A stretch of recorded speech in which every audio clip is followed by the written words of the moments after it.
Thanks for sitting down for a chat.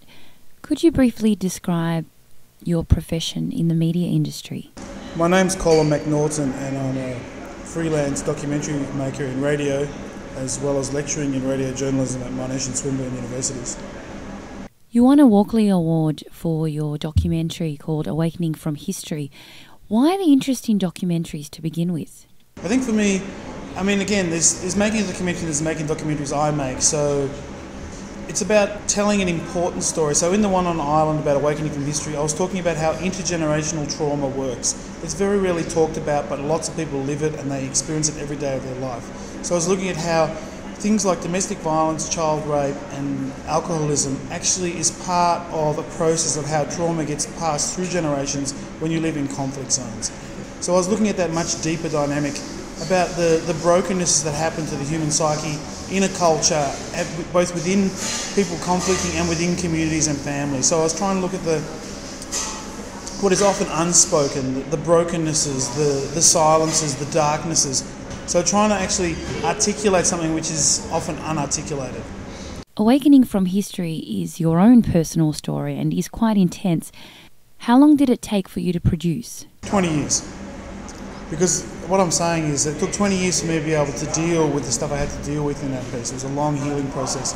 To actually make the documentary was probably about 6 months, but to actually get to the point where I could ask the questions and talk to about the things that I was talking about, it took a very long time because there was a long healing journey involved. So it's a sort of smarty pants answer, but it's actually true.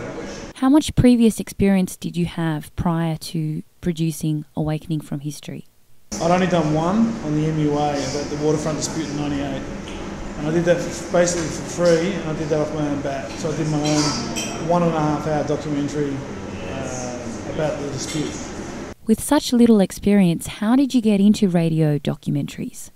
So basically I was kicked out of university in 1992, I was expelled for failing, and so I started training in martial arts and also working in the building industry, and I did that for 6-7 years, that is working in the building industry. And I went back to uni in '98.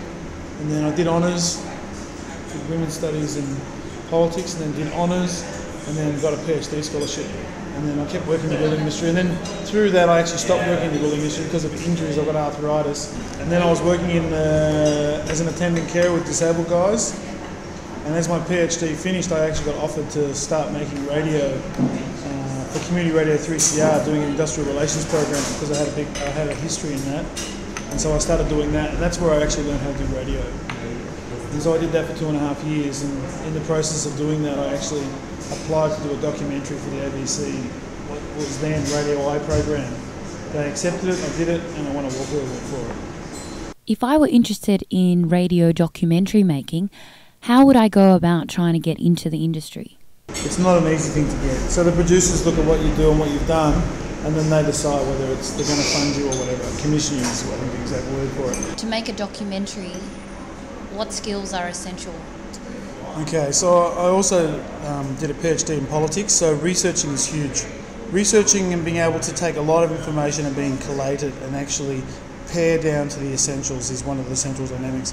What about practical skills in using various technology like video, sound recorders, etc.? You've got to be really au fait with the machinery and the technology, especially under pressure. I remember there was once I was interviewing a guy, his name is Mark Harbinson. He was in this Northern Ireland doco, and he's a currently active loyalist paramilitary. So while I'm talking to him and my technology didn't work, so I had to put it down and get out some other stuff and talk to him. So, when you're under stress and you've got these contacts, you've got this possibility of talking to this guy, who you probably don't want to ever meet ever again if you can help it, you really want to be very comfortable with your technologies. So can we expect more radio storytelling from you, or perhaps a book?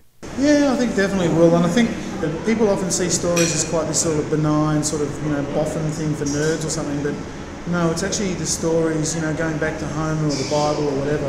Those stories, the things that link us when we have nothing else, are actually our main weapon. And so when you see it like that, this is what we're battling. We're battling over survival and we're battling over the future of humanity. So that's really what we're talking about. It's not just a nice little nerdy, I'm into radio documentaries. It's actually a battle, and the stories are part of the battle. And the stories you can tell and the stories we develop are central to that battle. And it depends on where you're coming from and why you tell those stories. That was Colin McNaughton, freelance radio documentary maker.